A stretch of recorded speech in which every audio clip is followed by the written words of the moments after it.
J'ai été enlevé en plein jour. Il y avait 2 boules de feu rouges flamboyantes de 12 mètres de diamètre. Y avait-il un bruit? Non, je me suis retourné pour fuir et une 3e est apparue, m'emportant. Souvent, ceux qui parlent d'enlèvement se rappellent d'un rêve.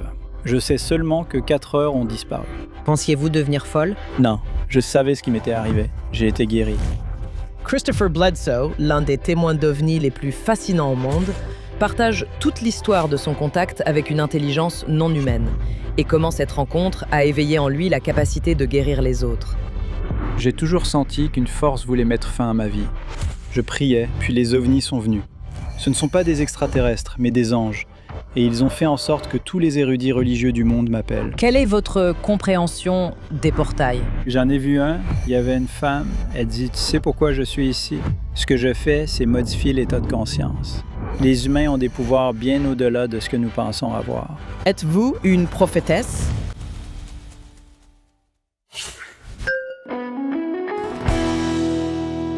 Bonjour, je suis Mayim Bialik. Je suis Jonathan Cohen. Bienvenue dans notre analyse.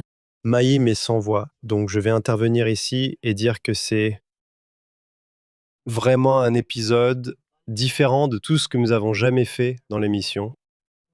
Nous n'avons jamais parlé à quelqu'un qui a été enlevé par des extraterrestres. Aujourd'hui, c'est le cas. Nous n'avons jamais parlé à quelqu'un qui communique avec une présence féminine de Dieu et reçoit des messages d'elle qu'il va transmettre à l'humanité. Aujourd'hui, c'est le cas. Nous n'avons jamais parlé à une personne convoquée par le Vatican pour aider à déjouer un complot visant à assassiner le pape. Aujourd'hui, c'est le cas. Notre invité aujourd'hui est Chris Bledsoe. Il est basé en Caroline du Nord. Il est l'auteur de OVNI de Dieu, l'extraordinaire histoire vraie de Chris Bledsoe. En 2007, Chris a vécu une expérience spirituelle. Sa vie a pris un tournant incroyablement inattendu. Il a été témoin de pannes et de sphères lumineuses alors qu'il se trouvait sur la rivière Cape Fear.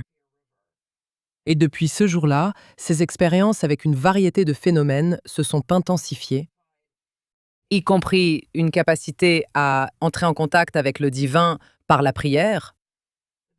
Cela a attiré l'attention des enquêteurs de tous les services à sigles de 3 lettres que vous pouvez imaginer. Ils ont fourni des témoignages soutenant l'authenticité de ces affirmations. Ces expériences ont été présentées sur la chaîne History Channel, et il croit qu'il est en contact et en harmonie avec une dimension différente de la conscience à laquelle nous avons tous la capacité d'accéder. Il va partager son expérience, expliquer comment cela a changé sa vie et pourquoi. Il croit qu'il a été choisi, non seulement pour transmettre les messages qu'il reçoit, mais il a également reçu une capacité remarquable à guérir. Nous allons lui parler en personne. C'est un honneur d'accueillir dans l'émission de Breakdown Chris Bledsoe. Break it down. Je suis heureux d'être ici. UFO of God, l'extraordinaire histoire vraie de Chris Bledsoe. En effet, vous avez une histoire extraordinaire. Honnêtement, nous aimerions que vous nous racontiez tout cela. Alors, dites-nous où tout a commencé. Eh bien, je devrais remonter jusqu'à mon enfance à cause de ce qui a été implanté en moi depuis mon plus jeune âge. Donc, dans le livre, j'écris à propos du fait qu'à 2 ans, j'ai été brûlé vif et que j'avais ces brûlures étranges sur les jambes et tout ça. Au moment où j'avais... à 10 ans, j'ai reçu un coup de fusil de chasse à bout portant dans le dos, créant un énorme trou. T'imagines, à 10 ans. Expérience de mort imminente.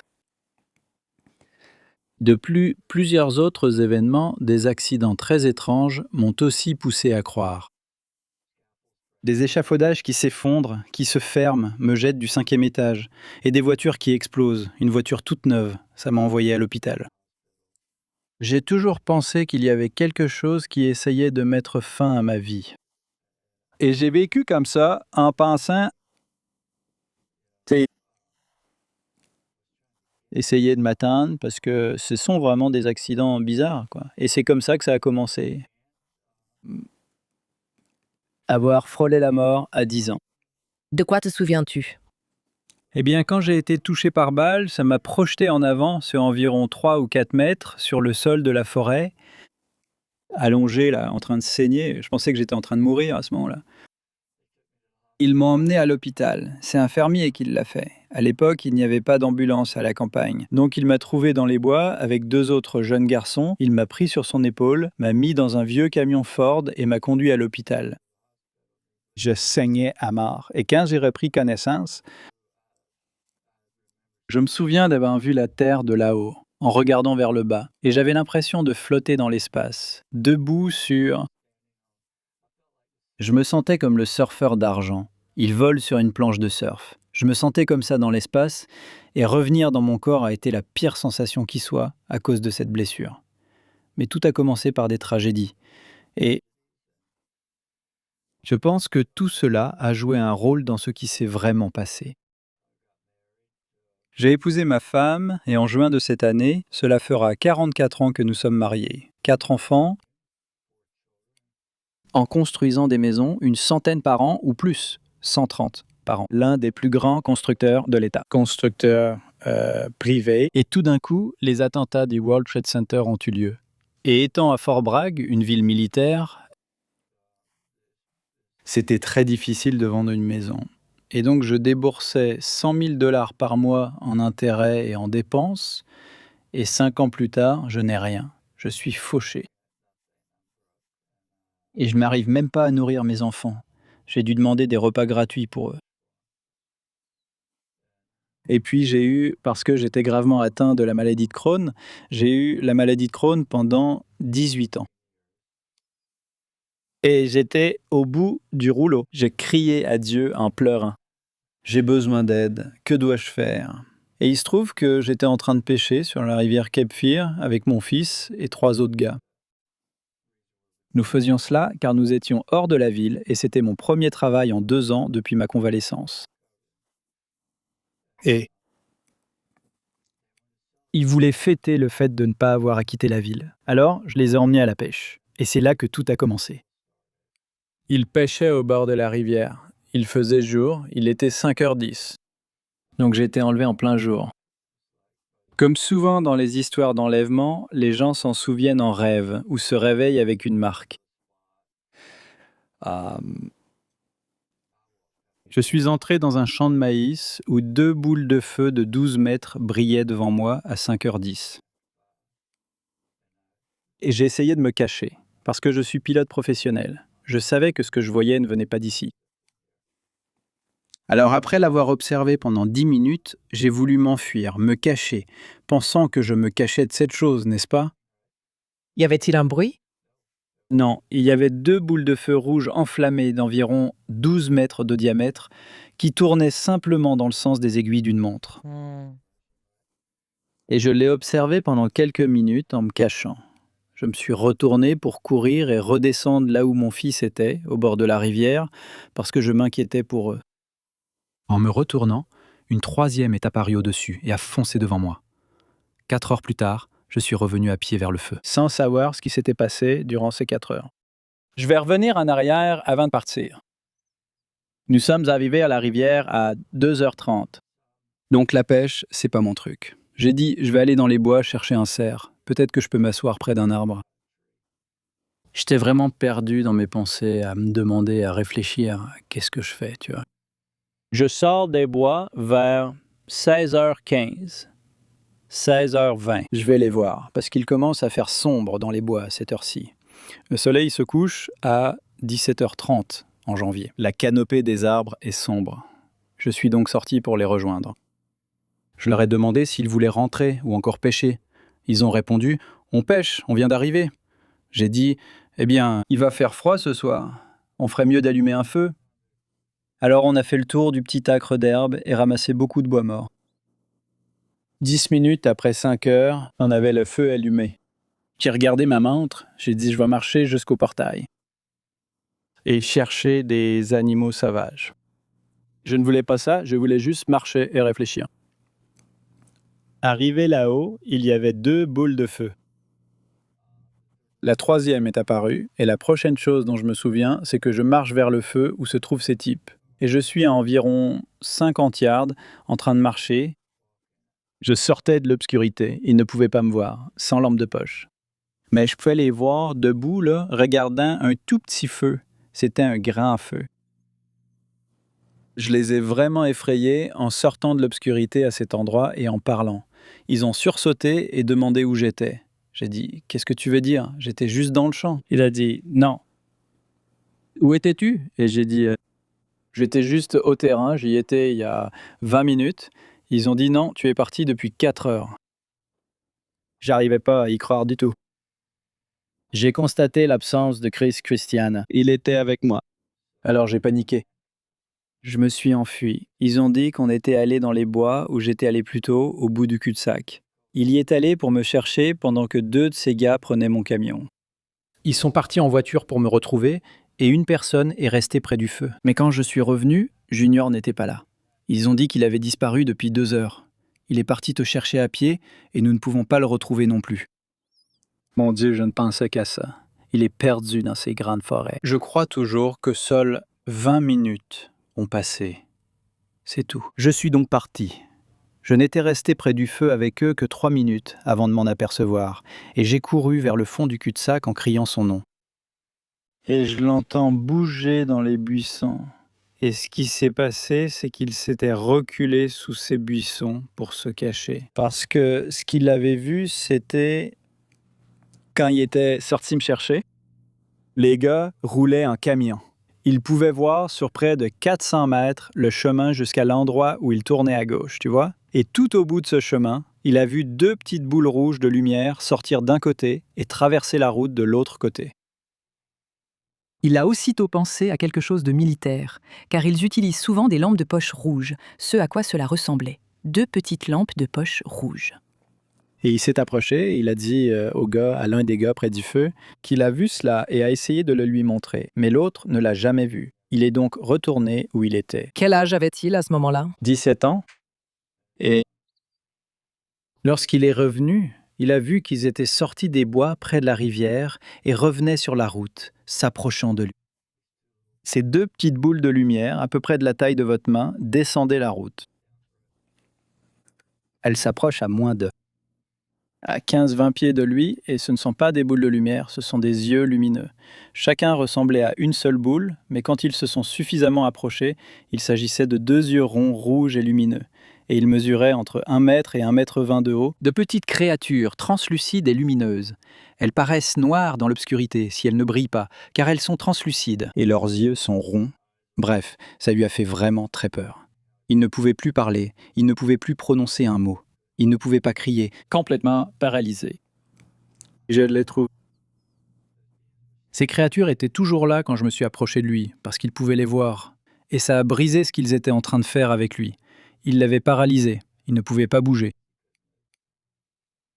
C'est en partie pourquoi ça l'a tant marqué. C'est votre fils qui est avec nous? Oui, il est sorti de... Aujourd'hui, c'est la première fois qu'il en parle publiquement, et ça fait 20 ans.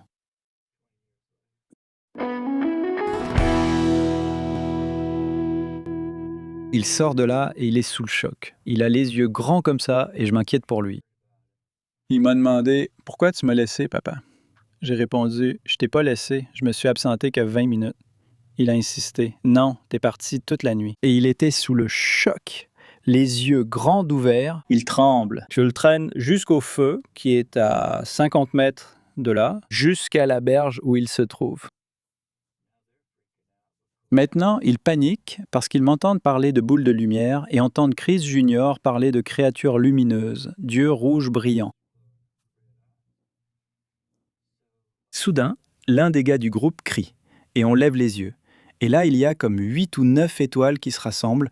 Elles sont aussi brillantes que Vénus et elles commencent à bouger.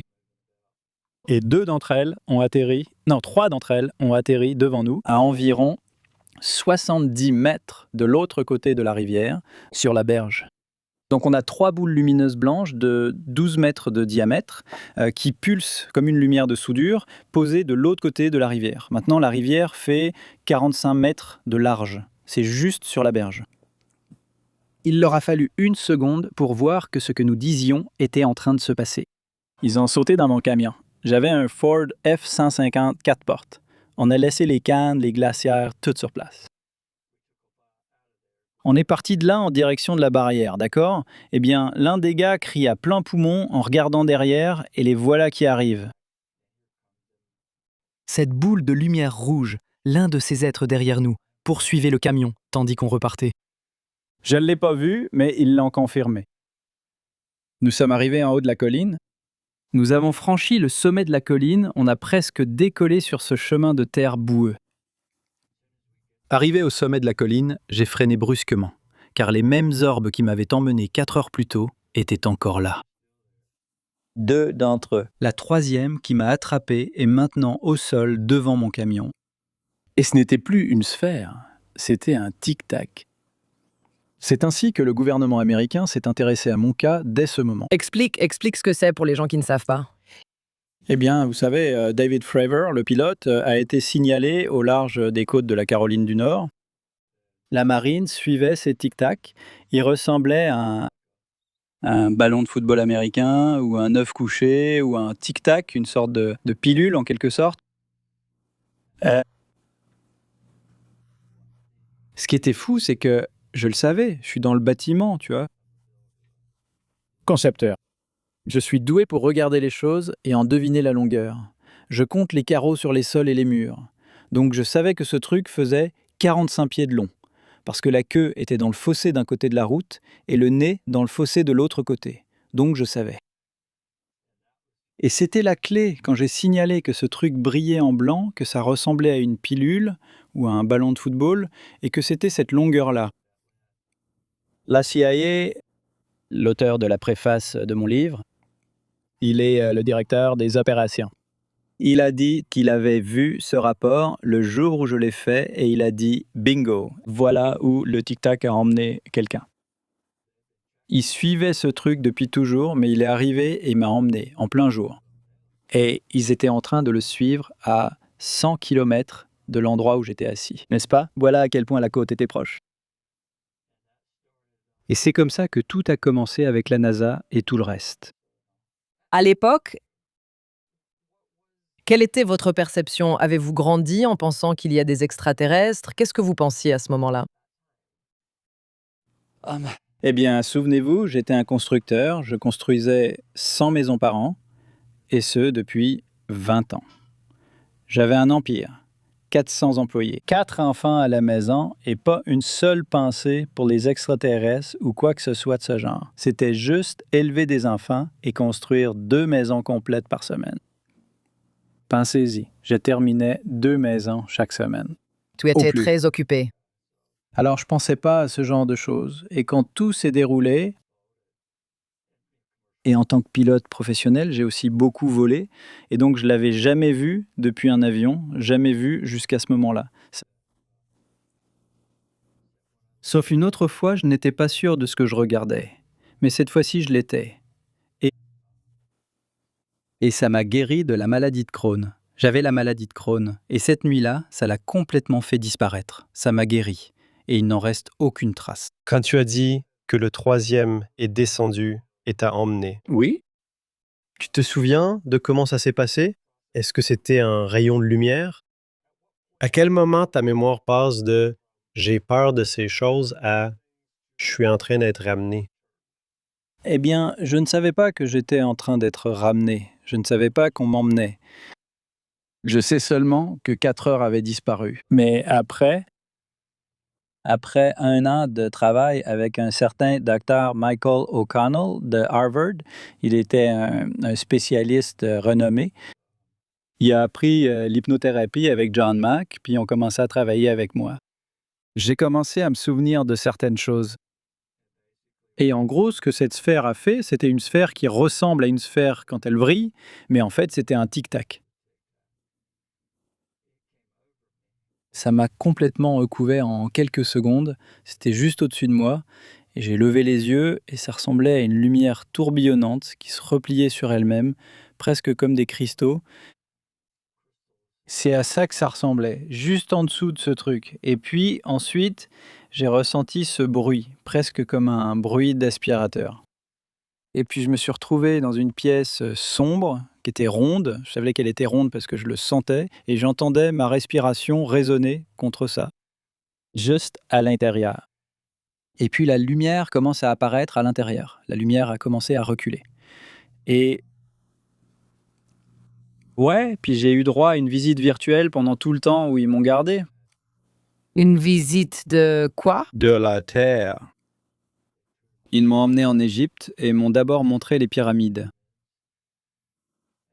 Et le temple de Hathor. Et oui, le Sphinx. Et ils ont commencé à m'expliquer des choses et ils m'ont emmené quelque part dans le Midwest et détaillé ce que je voyais, implantant simplement tout ça dans mon esprit. L'une des choses sur lesquelles j'ai écrit, je ne peux pas la vérifier, mais j'en ai fait part à la NASA. Ça a vraiment retenu leur attention quand je l'ai dit. J'ai dit, vous savez, et c'était une visite virtuelle, et je voyais toutes ces choses. Mais une chose étrange, c'est que nous sommes allés sur Mars. En arrivant sur Mars, nous sommes descendus, et j'ai vu des créatures poilues, ressemblant à Bigfoot, s'approcher de moi.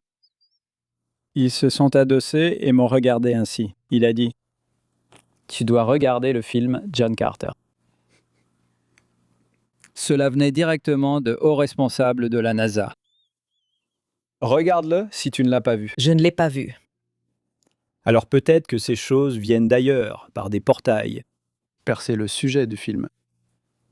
Quelque chose qu'on appelle un terne. Et ils sont capables d'être sur Mars, de marcher dans une grotte, d'en sortir et de se retrouver sur Terre.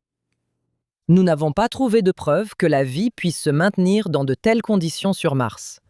Je ne dis pas que c'est impossible, Oui. mais juste pour, d'un point de vue scientifique, vous savez, nous n'avons pas trouvé, vous savez, un environnement qui permettrait une créature oui, de la vous classe savez, des mammifères, pour ainsi dire, je ou peux peut-être dire pas un que je ne sais mammifère. même pas si c'est réel. D'accord.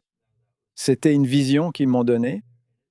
Et cela a suscité l'intérêt des meilleurs scientifiques de la NASA, au point qu'ils ont commencé à me parler de John Carter et des portails, et de la façon dont il est tout à fait possible que des choses puissent passer par des portails ici. Que comprenez-vous des portails? Eh bien, j'en ai vu un. Mon expérience avec la dame. Elle est sortie d'un portail. Tout ce que je sais, c'est que quand elle est arrivée en 2012, il y avait ce coup de vent dans cet arbre devant moi. Je me tiens debout en regardant un énorme chêne. Le milieu, c'est comme effacé. Le milieu, c'est simplement ouvert. Et c'était un trou noir. Et de ce trou noir est sorti un vent qui m'a repoussé en arrière. Et alors que ce vent me repoussait, cette vache ou ce taureau est passé au-dessus de moi. Je voyais les étoiles à travers cette chose. À ce moment, la dame est apparue et tout a changé. Alors, combien d'années après, donc vous avez cette première expérience qui a évidemment été vue par plusieurs autres personnes et qui a marqué Junior de façon significative? C'était en quelle année? 2007, le 8 janvier. Alors, que se passe-t-il entre ce moment-là et 2012? Qu'est-ce qui arrive à ta vision du monde? Tu étais un homme de foi, n'est-ce pas? Oui, c'est ça, oui. Qu'est-ce que tu commences à construire pour essayer de donner un sens à ce que tu viens de vivre? Eh bien, c'est une excellente question. Les 5 premières années évoquées dans mon livre, je les qualifie d'années d'enfer ou de ténèbres. 5 années sombres, sans employer un autre terme. Et la raison, c'est que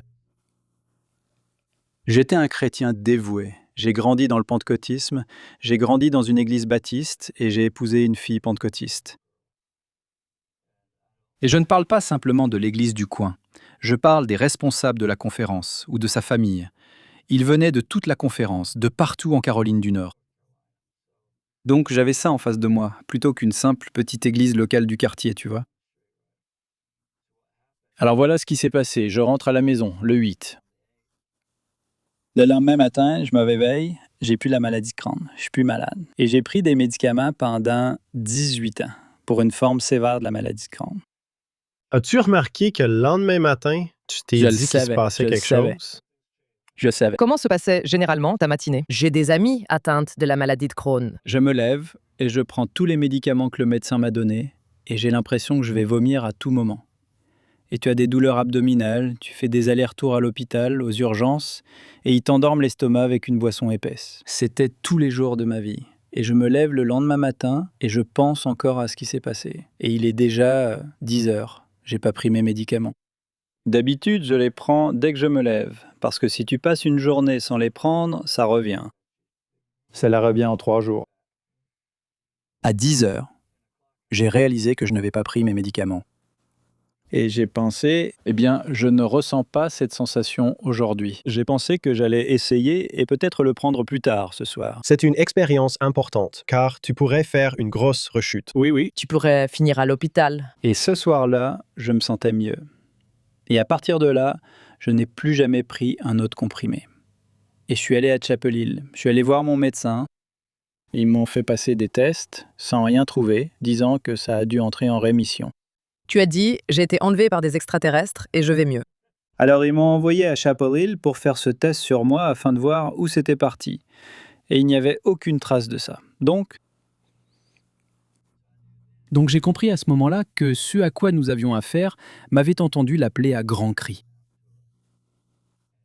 et c'est venu et ça m'a guéri de ça. Mais ensuite, l'enfer a commencé. 5 années de ténèbres, parce que quand je suis rentré chez moi en racontant ça, immédiatement, vivant en Caroline du Nord, dans la Bible Belt, n'est-ce pas? Ma mère, 85 ans, que Dieu la bénisse. Elle va à l'église 3 fois par semaine. Je l'aime. Elle ne voulait pas l'entendre. Tu joues avec le diable. Alors, l'église s'en mêle et il commence à essayer de séparer ma famille. Mes 4 jeunes enfants, ton père est fou. Il met la famille en danger. La seconde d'après, tout ça arrive. On frappe à la porte et c'est les services sociaux.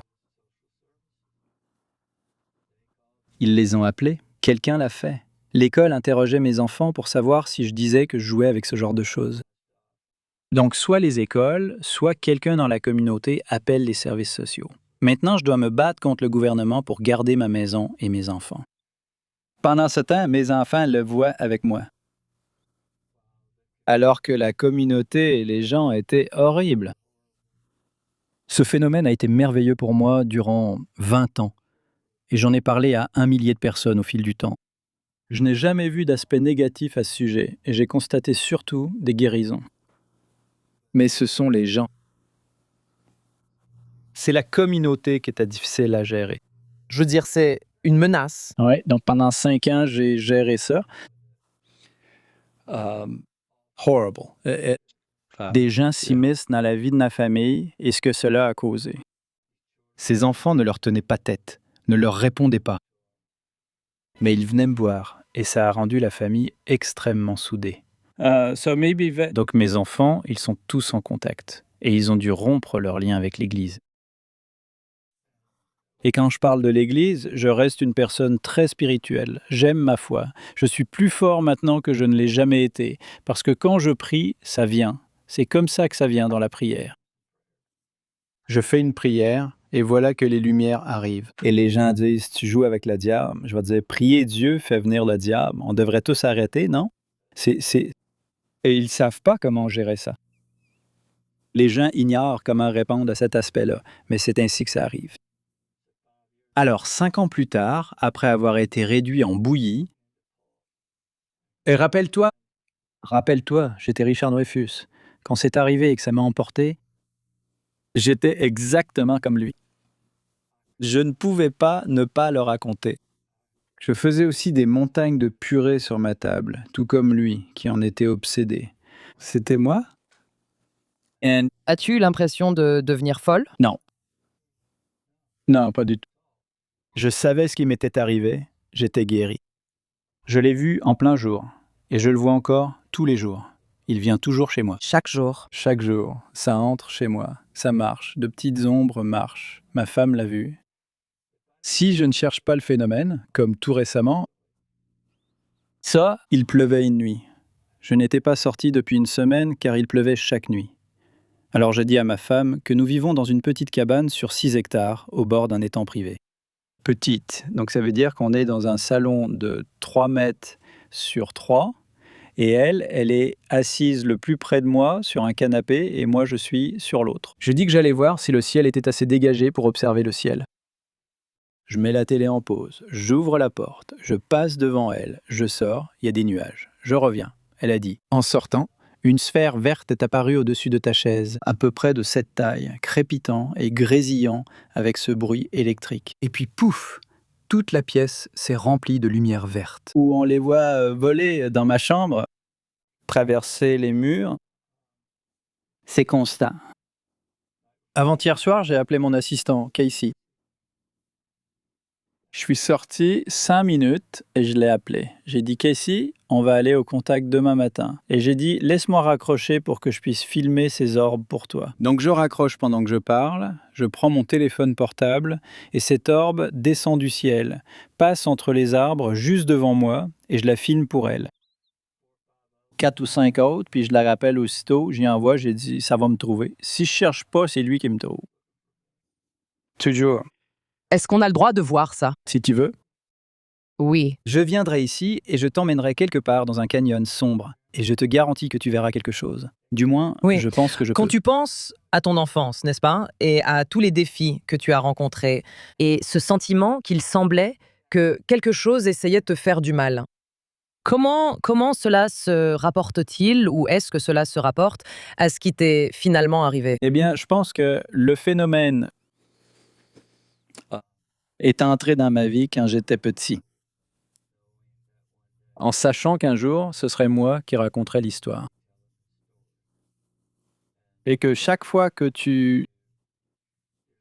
dès qu'un peu de lumière brille sur toi, l'obscurité vient te poursuivre. C'est ce que je crois. Ça a toujours essayé de m'empêcher de faire ce que je fais en ce moment. Et ce que je fais, c'est changer la conscience. Parce que pendant 20 ans, je le dis depuis le tout premier jour, j'ai dit à Muffon et au gouvernement, quand ils sont venus, qu'il y avait des anges. Ce ne sont pas des extraterrestres, mais des anges. Ils m'ont guéri, ils m'ont entendu, ils ont écouté ma prière. Ensuite, tu lis dans le livre des récits de guérison. Ce petit gars d'une belle famille juive de Washington, D.C. Si je disais qui ils étaient, tu saurais qui ils sont, parce que son grand-père venait d'Hollywood. Un gars très célèbre. Un petit garçon était en train de mourir d'une maladie de l'ADN mitochondrial. Et le président Obama lui avait accordé son vœu Make-A-Wish, n'est-ce pas? Alors j'ai pris l'avion pour Washington et je n'ai tout simplement pas pu aller à sa remise de diplôme à l'université pendant la fête des mères. Je l'ai raté. Donc il est passé de mourant à 8 ans, 9-10 ans, et aujourd'hui il obtient son diplôme universitaire. Vous voyez, il a été guéri d'une maladie incurable liée à l'ADN mitochondrial. C'est ce que vous lui avez fait. Vous avez réussi à... Eh bien, Je ne l'ai pas fait, c'est autre chose qu'il a fait. J'ai juste été emmené à Washington et je suis allé le serrer dans mes bras. Et 30 minutes plus tard, après mon départ, sa mère m'a appelé et m'a dit qu'il mangeait. Il mange 2 assiettes de nourriture. Et maintenant, il vient d'être diplômé de American University en renseignement. donc pendant ces 5 années, tu voyais constamment d'autres orbes, d'autres lumières. Et tu sais, que se passe-t-il en 2012? 2012, c'était la fin de ces 5 ans, non? Là où j'ai été battu jusqu'à être réduit en bouillie. En gros, le Richard Dreyfuss en moi a été tellement malmené, la communauté m'a tellement battu que j'ai fini par me rendre. Je suis juste sorti ce soir-là quand ma petite fille est rentrée de l'école. Les larmes aux yeux. Et des gens à l'école se moquaient de son père. Et 3 garçons, 15, 16, 17 ans, qui essaient de s'émanciper et d'apprendre à sortir avec des filles, à vivre les moments les plus importants de leur vie. Maintenant, ils sont tous stigmatisés. Leur père est fou. On les appelait les gens des ovnis, alors ils se sont moqués d'eux. Ça a isolé tous mes enfants et tout le reste, donc je pensais que c'était de ma faute. C'est moi qui ai fait ça. Je n'aurais jamais dû en parler, j'aurais dû me taire. Alors je suis sorti dehors à Pâques 2012. C'était le samedi soir de Pâques. J'ai levé les yeux au ciel et dit « Merci de m'avoir guéri. Mais tu as ruiné ma vie. Tu n'as pas seulement ruiné ma vie, mais aussi celle de mes enfants maintenant. Pourquoi m'as-tu fait ça? Pourquoi? J'étais vraiment sérieux. J'étais en colère. J'ai dit que je n'en parlerais plus jamais. Eh bien, ils m'ont mis ça dans la tête. C'est tout ce que tu as. Ta vie, c'est de raconter ça. J'étais Richard Dreyfus. Je dois le raconter. Rien d'autre ne compte, n'est-ce pas? Alors j'ai dit ça, et à 3 heures du matin, après m'être couché, j'ai entendu ce bruit. Cette voix a dit « Lève-toi ». C'était une voix d'homme. Et je me suis réveillé. Je me suis réveillé en sursaut, ayant entendu un bruit dans ma chambre. J'ai demandé « Qui est là ?» La seconde d'après, je me retrouve dehors. Je me suis habillé complètement, je suis allé directement vers le chenil. Et là où je ne t'avais pas parlé plus tôt de cette partie de l'événement, quand ça m'a suivi jusqu'à la maison en 2007, ça m'a vraiment suivi chez moi. Et c'est là que j'ai rencontré ces êtres.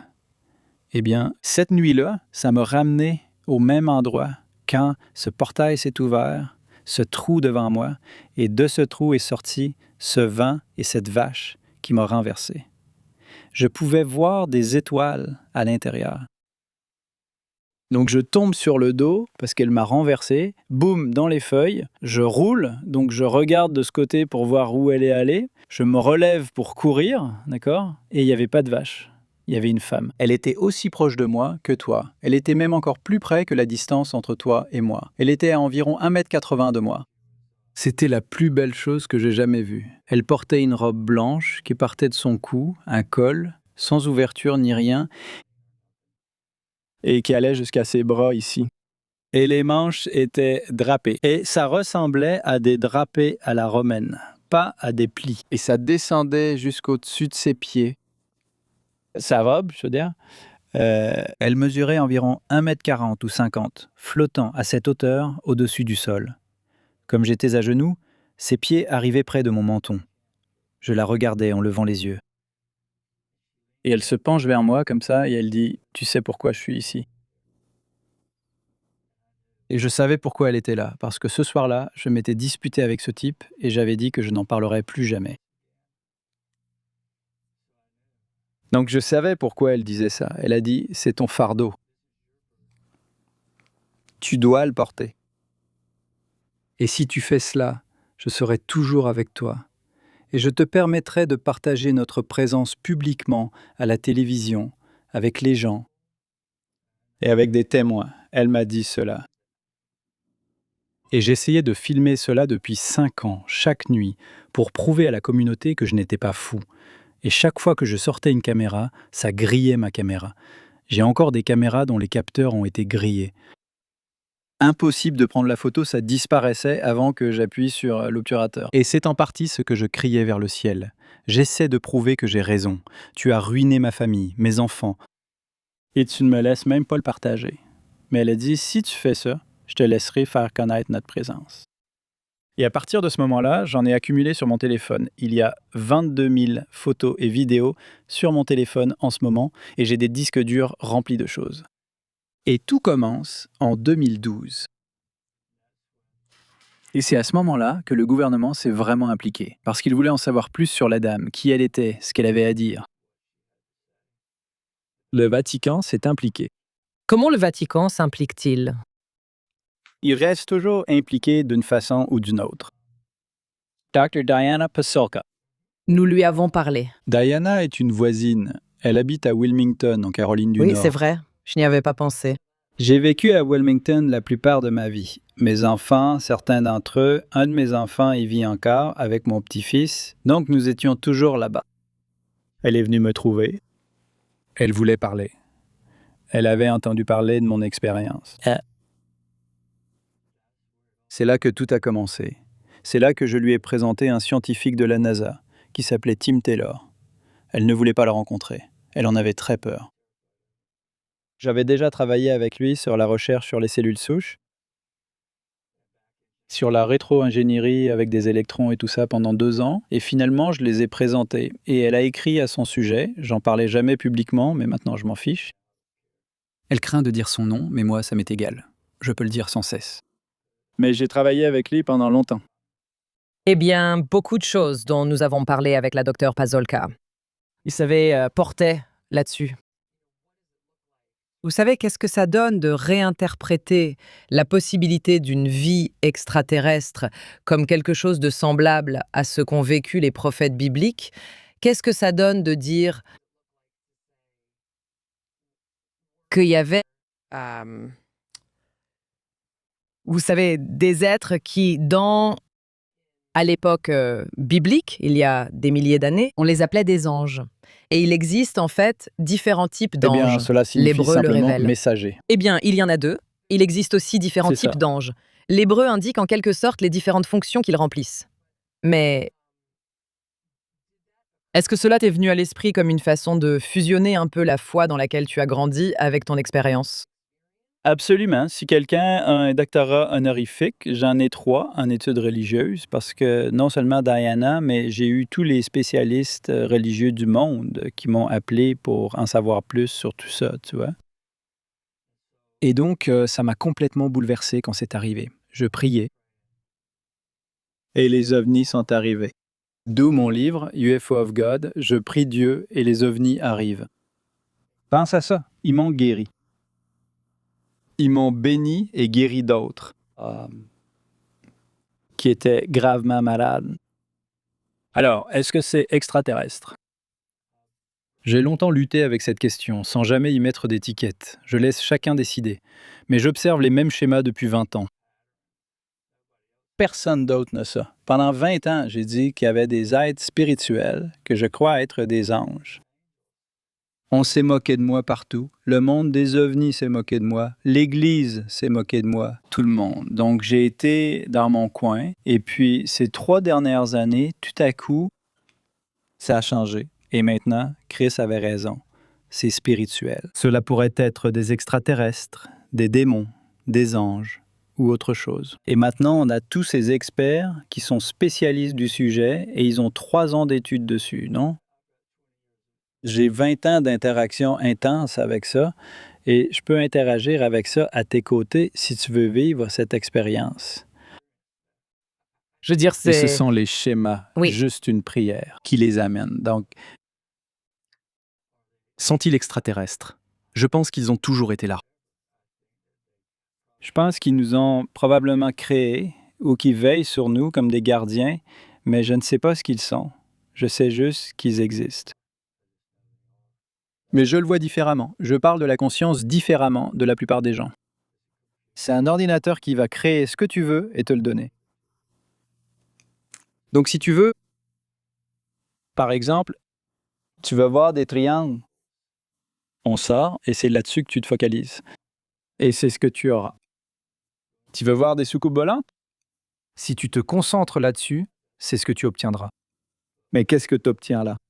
Tu sais, si tu veux voir des orbes de lumière qui écoutent tes pensées, c'est ce que tu obtiens. C'est pareil avec Kenneth Arnold. En 1947, il rapporte avoir vu ces chevrons qui volaient, 6 ou 7 d'entre eux. Alors il dit aux journalistes, j'ai vu ces chevrons voler le long de la crête des montagnes. Le journaliste a demandé à quoi ça ressemblait, comment se déplaçait-il. Il a répondu, comme une soucoupe ricochant sur l'eau. Le journaliste s'est moqué de lui et a dit, Kenneth Arnold voit des soucoupes volantes. N'est-ce pas? Alors, qu'est-ce qui s'est passé? Durant les 50 années suivantes, cela a circulé dans les dépêches d'AP et marqué la conscience de milliards de personnes. Pendant 50 ans, tout le monde regarde les soucoupes volantes. Et c'est ce qu'il voit. Avant cela, au 19e siècle, c'était des navires, des bateaux avec des voiles lumineuses. Des histoires disent qu'ils accrochaient les cheminées au-dessus de Londres et en arrachaient le sommet quand le Mayflower passait. Ou des maisons avec des fenêtres lumineuses. C'est ce phénomène. C'est de cela qu'il s'agit. Ça vous donne ce que vous voulez. Il suffit juste de le demander. Cherchez et vous trouverez. Frappez et la porte vous sera ouverte. Alors je ne cherche que la lumière céleste. Je ne cherche pas le reste. Et c'est ce qui vient, et c'est ce qui bénit les gens. Mais si nous voulons le diable, ou des extraterrestres, ou quelque chose comme ça, on peut avoir ça aussi. C'est comme ça que ça le prépare et vous l'envoie. C'est intéressant quand on en parle. Ce dont nous parlons, c'est qu'il existe des entités, faute d'un meilleur mot, ou un système de conscience. Un système au-delà de notre expérience visuelle actuelle, n'est-ce pas? C'est sûr, un peu. Bien sûr, à Un 100%. peu extrasensoriel et ça peut correspondre à tout un éventail de possibilités. Eh bien, imaginez ceci. Cette chose juste ici, nous l'avons créée, n'est-ce pas? Mais Et je tu montres supporte ça un téléphone, partout. ouais. Toutes les informations que les humains connaissent sont entre toi et moi. Elles flottent dans l'air. Donc je peux prendre cet appareil et je peux apprendre à faire un gâteau, construire une maison, fabriquer un bateau ou paver une autoroute, n'est-ce pas? Tout est là. C'est nous qui avons créé ça. Mais quand Dieu nous a créés, ceci est un ordinateur quantique. Et l'air autour de nous contient toutes les informations, y compris tes pensées et les miennes. Et certains d'entre nous peuvent capter ce que tu penses. Parce que nous sommes accordés à cette fréquence. Et c'est vers ça que va l'humanité. L'éveil, en ce moment, c'est voir sans les yeux. L'esprit, la vision, communiquer sans parler, la télépathie. Et faire l'expérience du monde divin qui entre dans notre monde et manifeste les choses que nous voulons et désirons. C'est donc l'éveil. Et tout cela parce que les humains ont un pouvoir bien au-delà de ce que nous pensons avoir. Le langage que tu utilises nous est très familier, tu sais, pas seulement venant de personnes ayant vécu des expériences de mort imminente ou de personnes en communion avec d'autres plans, mais même des astrophysiciens, des personnes qui sont prêtes à envisager cette compréhension d'un plan de conscience ou, tu sais, être en contact avec un champ énergétique ou tu sais, la meilleure façon dont je peux le conceptualiser, tu vois, c'est une variante de ce que tu as dit, qu'il y a des personnes qui sont accordées à différentes fréquences. Et tout comme tu pourrais dire, cette personne est vraiment douée avec les chevaux, ou cette personne est vraiment douée avec les langues, ou cette personne est vraiment douée avec les chiffres. Ce sont des compétences que, lorsque nous regardons les textes traditionnels, pas seulement dans la tradition judéo-chrétienne, tu sais, la liturgie, mais pour toutes les pratiques religieuses et spirituelles, ainsi que pour les communautés autochtones aussi, tu sais, c'est un peu comme ça qu'on en parle encore aujourd'hui. Il y a plus que ce que nous vivons ici, beaucoup plus. Et il y a des personnes qui sont bénies, n'est-ce pas, avec ce genre de capacité. Je me demande si tu as fini par accepter ou si tu as une réponse à la question « Pourquoi toi ?» On m'a 1 milliard de fois posé cette question. C'est une excellente question. C'est-à-dire, est-ce que je pourrais le faire? Est-ce qu'il pourrait le faire? Est-ce que l'un d'entre nous pourrait le faire? Je peux t'apprendre que j'ai enseigné. J'ai appris à des milliers de personnes en 20 ans à sortir. Et ça apparaîtra devant toi. Je peux t'apprendre ça. Parce que c'est notre don. On nous a tellement répété que ça n'existe pas qu'on a été dressés comme des chiens. En d'autres termes, j'ai un bichon, tu vois? Tu sais ce que c'est un bichon? Ce petit Je n'en avais truc pas, idiot. maintenant j'en ai un. Ce truc dort à mes pieds chaque nuit. Il veut mes pieds. Il veut embrasser mes pieds et s'allonger dessus.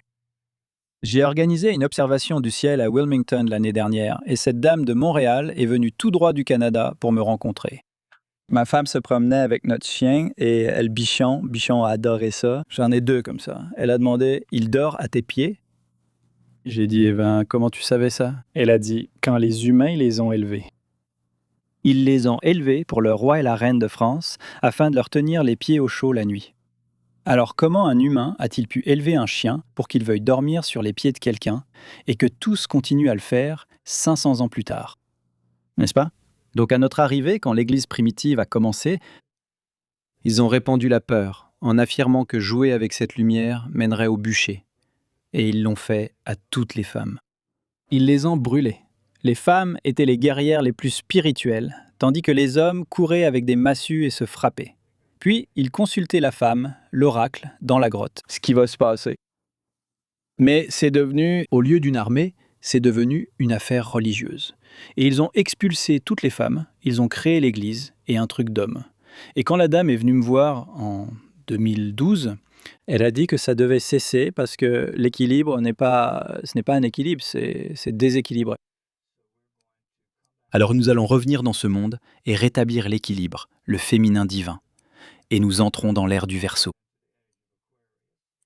Et c'est écrit dans les étoiles et rien n'arrêtera ce qui arrive. Et c'est ce qu'elle m'a dit. And go ahead, no pay, and just keep. Je reviens et je vais instaurer la paix et je vais exposer toutes les ténèbres. Je dis ça depuis 2013, 2012. Alors, pourquoi toi? Il fallait que quelqu'un le soit. Je ne sais pas pourquoi. Mais ça n'a pas été facile. J'ai beaucoup de cicatrices et beaucoup de chagrin. Mise à l'écart, traité d'escroc et tout ça. Un apostat par des milliers de personnes chaque semaine. C'est constant. Mais tu sais quoi? Je m'en fiche. Je m'en fiche parce que je connais la vérité. Je considère simplement ces personnes comme mal informées. Un jour, elles comprendront. Donc je le prends plus mal. Mais à l'époque, je prenais tout sur moi. N'importe quel messager, historiquement, surtout dans la tradition de l'Ancien Testament, les messagers étaient souvent rejetés. Oui, Tu sais, Moïse ne voulait pas être un chef. c'est ça. Tu sais, il a été puni, n'est-ce pas? Et tu sais... Et oui, les prophètes, je veux dire, personne ne voulait entendre ce que Ézéchiel avait à dire. C'est ça, je veux dire, tu apportes la catastrophe, tu annonces ce qui arrive si on ne guérit pas, n'est-ce pas? Il y a une obscurité, n'est-ce pas, que les gens ne veulent pas affronter, tu sais? Pour elle, tout a été lumineux. Oui. Et Eh bien, c'était tout le c'est ce que message tu qu'elle reçois, voulait non? transmettre. Nous ramenons la lumière dans ce monde que l'homme a détruit lui-même. Et nous devons ramener l'équilibre du féminin divin dans l'humanité. Alors, il y a aussi beaucoup d'intérêt acquis à maintenir un statu quo, où la peur a commencé comme un moyen de contrôle.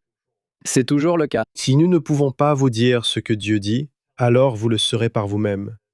Et puis, il y a la géopolitique. Comment justifions-nous les conflits géopolitiques, l'accaparement ou la collecte de ressources, ou le fait de s'assurer que l'argent est donné à notre institution plutôt qu'à une autre? Et qui a le droit de parler à Dieu? C'est, vous savez, un peu toute cette histoire. C'est la chose la plus ridicule qui soit. Parce que nous avons tous ce droit, n'est-ce pas? N'est-ce pas? C'est tout, Dieu est un nous. Et c'est ce que la dame m'a dit. Le royaume des cieux, où Dieu est en vous. Et vous y êtes connecté par votre cerveau et tout votre être. Et tout ce que vous avez à faire, c'est chercher, et ça viendra. C'est tout simplement incroyable de voir comment, une fois que vous vous connectez et que cela fait partie de votre vie, comment cela vous bénira. C'est tout simplement la chose la plus incroyable. Je pourrais vous raconter des histoires de bénédiction où tout ce que je pouvais faire, c'était remercier Dieu en me disant « Tu as forcément fait ça ». Par exemple, Brad Payton, un réalisateur, m'a appelé. « Chris, je veux faire un film sur toi ou quelqu'un devrait le faire, mais il te faut une nouvelle caméra. Cette Xeon qu'elle a n'est tout simplement pas assez bonne. Tu dois élever ton niveau. » Je lui ai dit « Brad, j'utilise cette caméra tous les soirs depuis 5 ans. C'est super difficile de filmer tout ça. Et mec, tu viens de me blesser. » Il a dit « Je te le dis juste, il m'a tellement embêté que tout ce à quoi je pensais, c'était qu'il me fallait une caméra. Alors je me suis lancé dans une mission. » Comment trouver une caméra qui voit dans le noir pour plus de détails? Pas facile à trouver. Alors j'ai appelé un ami ici en Californie,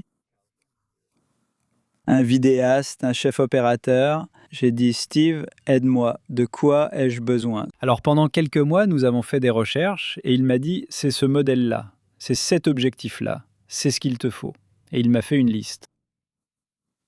Je n'ai rien dit, d'accord? Pâques arrive. 2 mois plus tard, c'est Pâques. Toujours Pâques. C'est là que la magie opère.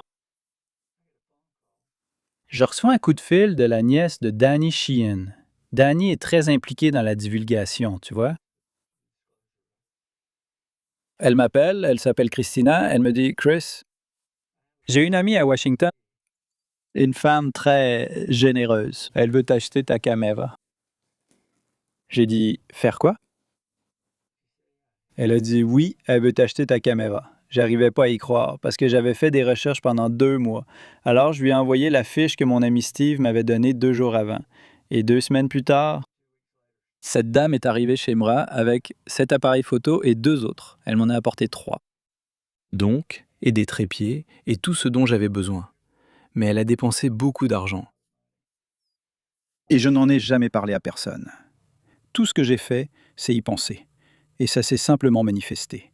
Et tellement de choses comme ça arrivent aujourd'hui. Ça dépasse la pensée. Nous faisons une pause. Ne manquez pas la suite de notre entretien avec Chris Bledsoe. Nous allons aborder pourquoi il pense que la Bible est pleine de références aux ovnis, la signification des rencontres qu'il a avec la dame et son lien avec la spiritualité. Il va expliquer comment, en 2012, il a noté les informations qu'il a reçues à propos de la guerre avec l'Iran qui a commencé cette année. Nous allons lui demander sur les ovnis ayant désactivé des installations de missiles nucléaires et le message derrière cela, ainsi que son histoire incroyable sur la façon dont il a sauvé le pape d'une tentative d'assassinat grâce à la vision à distance. Et à la fin, il partage même des preuves vidéo des sphères elles-mêmes. C'est incroyable. Il va également partager son histoire incroyable sur la façon dont il a utilisé la vision à distance pour sauver le pape d'une tentative d'assassinat. De notre analyse à celle qu'on vous souhaite d'éviter. À la prochaine. It's Maya Bialik's breakdown. She's gonna break it down for you. She's got a neuroscience PhD or two.